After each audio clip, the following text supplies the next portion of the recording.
Your Firestick is running slowly. It randomly restarts, apps keep disappearing, or it constantly tells you that the storage is full.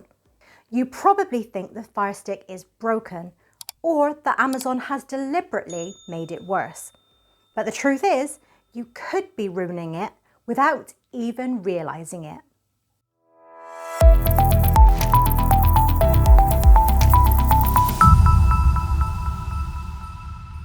A couple of things on this list can wipe your entire setup, delete apps you can't easily get back, and make a perfectly good device act like it's completely dead. The final mistake on this list is the number one reason people throw away a perfectly good device. Let's stop wasting money and let's fix your setup right now. Mistake number 7 is powering your Firestick directly from a USB port on the back of your TV. I get it, it looks cleaner, there's no ugly wire dangling down the wall, and the stick turns off when the TV turns off. But there is a problem. Most TV USB ports simply don't supply enough consistent power, especially for the newer 4K models. Your stick might boot up fine, but the second it tries to stream a high bitrate 4K movie or download an update in the background, it starves for power and crashes. Although Amazon doesn't officially list this as a specific cause, not getting enough power is a well-known reason Firesticks get stuck in a boot loop, especially if the power drops while an update's being installed. In the worst cases, the Firestick can get stuck on the logo screen and look completely bricked. I've covered this in several boot loop fix videos, and in many cases the fix is simply switching from the TV's USB port to the official Amazon wall plug. So if your Firestick's stuck on the logo, freezing or crashing back to the home screen, test that before you do anything else. Mistake number 6 is treating the critically low storage warning like a suggestion. Firesticks don't come with a lot of space. We all know this. But that space isn't just for installing apps. Kodi, YouTube, and even Netflix need room to breathe. They create cache files, download thumbnails, and store background data. When your storage dips below 500 megabytes, the entire operating system starts to panic. Menus lag, updates fail, and apps will literally force close while you're watching them. Go to Settings, My Fire TV, About, and check your storage. Now, you don't need to be obsessive, but if you're sitting at less than 500 megabytes, you need to clean house. Delete apps you don't use. But whatever you do, don't start randomly pressing the biggest looking cleanup button, because that brings us to mistake number 5. This is the easiest way to nuke your entire setup. Inside the Manage Installed Applications menu, you have 2 options: Clear Cache and Clear Data. Now, people see that the clear data number is bigger, so they press it thinking they are freeing up more space. Stop. Clearing the cache deletes temporary junk files. It's safe and it's a great way to fix a lagging app. Clearing data resets the app back to factory defaults. If you hit clear data on Kodi, congratulations, you just wiped your entire build. Your add-ons, your debrid authorization, everything is gone. Only use clear data if an app is completely broken and you're prepared to log in and set it up from scratch. Mistake number 4 is installing random apps called things like Firestick Cleaner, Speed Booster, or Memory Cooler. Now, let me be very clear.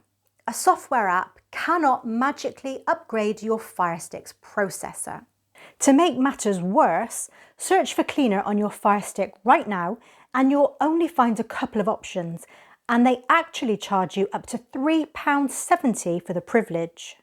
Many of these so-called booster apps simply force close background processes, show you a fancy animation saying device boosted, and then 5 seconds later, the Fire OS just opens those processes right back up again. Worse, you're giving a random unknown developer access to all your files and accessibility settings. You don't need 5 different background apps trying to clean your device. Uninstall what you don't use, clear your cache on buggy apps, and just restart the stick once a week. Keep it simple. Mistake number 3 is leaving automatic offload enabled. Amazon introduced this feature to quietly delete apps you haven't used in 60 days to save space. Sounds helpful, right? Wrong. It's a disaster, especially for sideloaders. In 2026, the app landscape is volatile. Apps get blocked, developers vanish, and Amazon removes things from their store constantly.